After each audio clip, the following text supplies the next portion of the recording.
Social మీడియాలో ఇటీవల కాలంలో బాగా వినిపిస్తున్న సెలబ్రిటీలలో రేణు దేశాయ్ కూడా ఒకరు. పవన్ కళ్యాణ్తో విడిపోయిన తర్వాత రేణు దేశాయ్ తన 2 పిల్లలతో పూణేలో సెటిల్ అయ్యారు. ఇండస్ట్రీకి దూరం అయినప్పటికీ సోషల్ మీడియా ద్వారా తన వ్యక్తిగత విషయాలను అభిమానులతో పంచుకుంటూనే ఉంటున్నారు. ఇదే సమయంలో తనని ట్రోల్ చేసిన వారికి సైతం ఆమె తనదైన రీతిలో సమాధానం ఇస్తున్నారు. అలాగే సమాజంలో జరుగుతున్న తప్పులపై రేణు దేశాయ్ ఎప్పటికప్పుడు తనదైన శైలిలో స్పందిస్తూ ఉంటారు. జంతువులను హింసిస్తే మాత్రం రేణు దేశాయ్ వేగంగా స్పందిస్తారు. ఇక రేణు దేశాయ్ పలు ఎన్జీఓలను కూడా నడుపుతున్నారు. తద్వారా జంతువులతో పాటు అనాథ ఆశ్రమాలను సైతం ఆమె సాయం చేస్తూ ఉంటారు.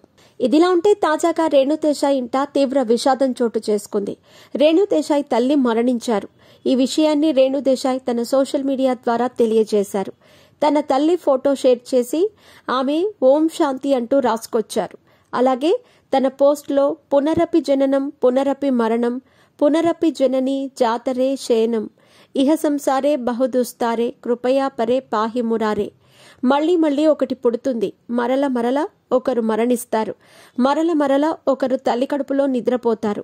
ఈ అపరిమితమైన జీవన సముద్రం దాటటానికి నాకు సహాయం చేయండి, ఇది దాటలేనిది నా ప్రభు అంటూ ఆదిశంకరాచార్య చెప్పిన అంశాన్ని కూడా ఆమె రాసుకొచ్చారు.